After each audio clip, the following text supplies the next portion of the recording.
সিদ্দিনে, ইল্লিনের ফেরেশতারা কথা আনিলো ইল্লিনে। এইভাবে দুইজন ফেরেশতারা টানাটানি লাগলো, দুইজনের ফেরেশতারা তর্কের মধ্যে লিপ্ত হয়ে গেল। জোরে বলেন সুবহানাল্লাহ। বাজান আল্লাহ দেনিও কেউ কথা বুঝেন না। তুমি যাও, তুমি যা ফয়সালা দাও। জিব্রাইল কল্লা এটা যত যে বেজাল্লা আমি ফয়সালা কেমনে দেব? আল্লাহ করে কেমনে ফয়সালা দেব আমি?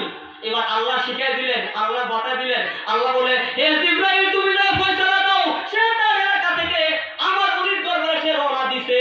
তুমি যা রাস্তা মাপো, সে যদি বেশি দূর যায় তাহে তার এলাকা থেকে ওলির দরবারের দিকে, তাহলে সে হলো জান্নাতি। আর যদি কম দূর যায় থাকে তাহলে সে হবে জাহান্নামী। কে ফয়সালা দিছে? আল্লাহ। কে ফয়সালা দিছে? আল্লাহ।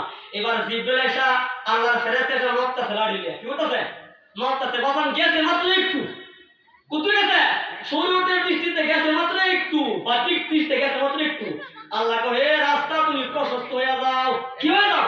তুমি প্রশস্ত হয়ে যাও, লম্বা হয়ে যাও। এবার যখন রাস্তা মাপলো, মাত্র দেখে তার বাড়ি থেকে আল্লাহর ওলির দরবারের দিকে কিছু বেশি গেছে। জোরে বলেন সুবহানাল্লাহ।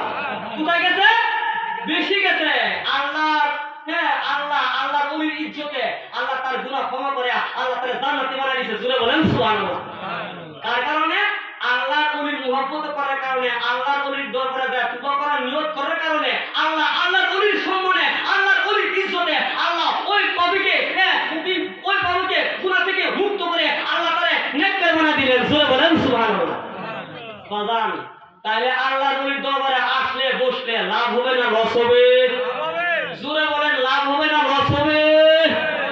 আজকে যিনি শুভাগমন করেছেন তিনি আল্লাহর ওলি, এমন জবরদস্ত ওলি, যারা কাছে থাকে তারা বলতে পারবো, যারা একটা চিনে না ওনারা কল্পনা করতে পারবো। আল্লাহু আকবার।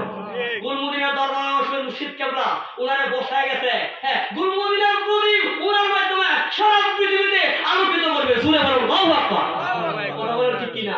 মওলা আলীর রসুলে, মওলা আলীর দরবার বেলা একটা আল্লাহু আকবার।